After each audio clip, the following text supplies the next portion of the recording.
Hi, and welcome to Love is Crafting. Love is crafting. I'm Tila. And I'm Stanton. And if you're new to our channel, thanks for checking us out. And if you're returning, thanks for the support. What we do on this channel is we take you through crafting and DIY projects that are real, but not necessarily perfect, because love isn't perfect. So we know we've been a little MIA recently, and that's because, well, life happens. Well, thank you so much for your patience as we try to get back to our weekly recording schedule. And in this video, what we're going to be doing is checking out Siser's Easy Color DTV. Now, the benefit of this product is it can be used with any inkjet printer, so no sublimation printer required. And added bonuses, it can be done on dark colors and cotton. Make sure you stay to the end as we compare this product with our previous Easy Subli project, so that way you can see the difference. Also, don't forget to like, comment, and subscribe. Love is crafting. Love is crafting. You want to start by getting your design prepped in Design Space. Open it up and select your image. For us, we are using this Cow Bears design.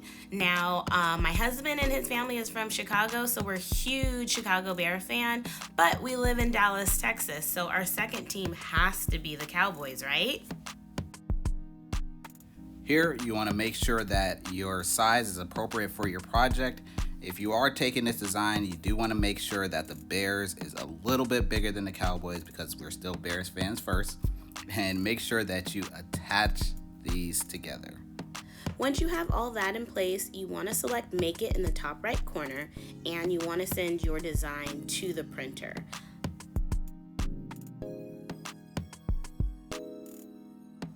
As you can see, instead of selecting our sublimation printer, we are selecting our inkjet printer. Depending on how your printer feeds, it will determine what side up you will put your paper in, but you want to remember that you want to print on the bright white side.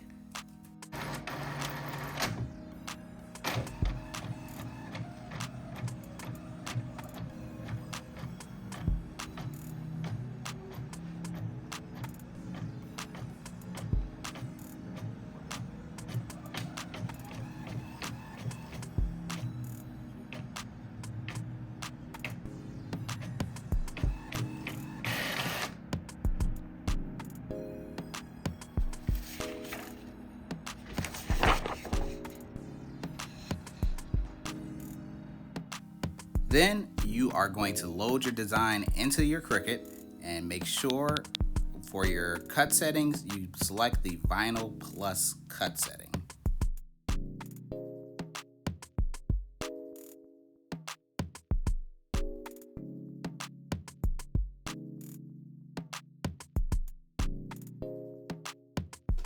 Now it is time to carefully and gently weed your design.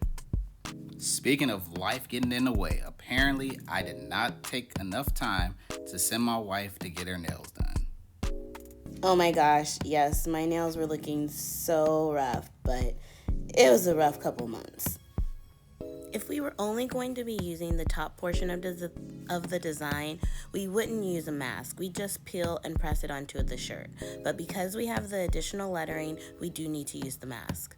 Now, using this mask is essentially the same as when you use transfer tape for vinyl, except this is going to take some elbow grease. You're going to have to work it in and make sure you raise the flaps and make sure you just be patient with it and do the full process of having it adhere, and it'll make your life a lot easier.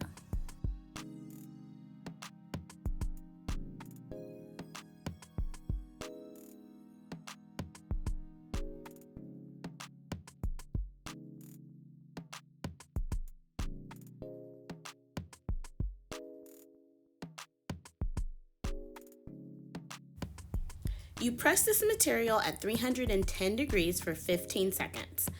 Don't forget to do your pre-press to get out all the wrinkles and moisture on your t-shirt, and then fold it in half to get that center line for your best placement. Now, we didn't do it here, but word to the wise, you probably should be covering this with a Teflon sheet. So here we are with our final project with the cow bears. And this project that we have right here, this is what we did with Easy Subli. If you guys missed that video, it'll be linked right above and it'll be linked in the description. Now, this is Easy Color and this is, Yes, Easy Color, Easy Subli. Easy Color, Easy Subli. I don't know why they make these names so close together. It's confusing, but it is what it is.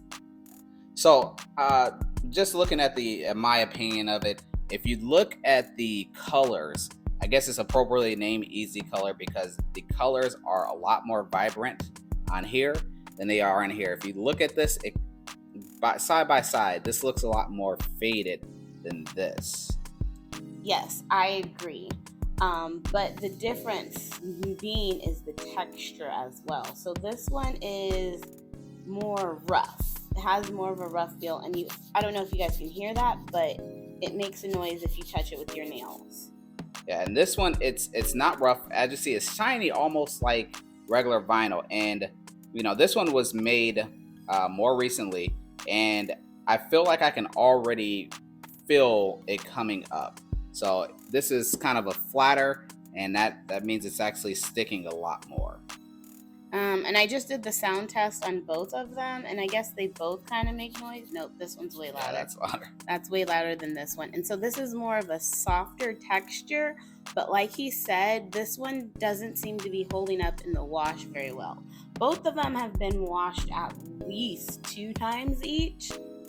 I can't really remember how many times we've washed this one, but this one's definitely at least 2 times. And like you said, it's not even as old as this one. Yeah. So, and with a design like this, it's kind of simple. So with a design like this, you wouldn't really need to use this process because honestly, with this, it looks the same as it would with vinyl. So with a simple design like this, I say just go with vinyl. And in my opinion, if you're gonna actually need to sublimate, if you have a sublimation printer, go with this. But if you don't, obviously this is a suitable substitute. Definitely suitable. But let's talk about the difference in the application. In my opinion, this one was much easier, especially when it came to applying the transfer mask. So this transfer mask, I felt like it was much harder than this transfer mask to get it to stick, but they both weren't as easy as regular vinyl or regular HTV at that, because you don't even have to apply a mask. But this is more of a 2-step process, and this one is one and done. So it's not that bad. And with this being a 2-step process, we did have to worry about the shadowing effect that it had around the edges. This one kind of looks natural, almost looks intentional, so it came out okay. But there's always a risk of it not working out this way. This one does have a shadowing effect, but doesn't. I don't understand how that was even possible. Well, this one has more to do with our Cricut and our cutting and it not being as accurate with the print and cut settings. I haven't calibrated our machine in a while, so maybe that has something to do with it. And this one does make the difference with placement. To sublimate on just the Easy Subli, you have to get it perfect when you flip it over and apply the heat. So you do run the risk of it not being perfect. All right, well, let us know in the comments which one do you like the most, which one you've tried, and which one that you plan to try in the future.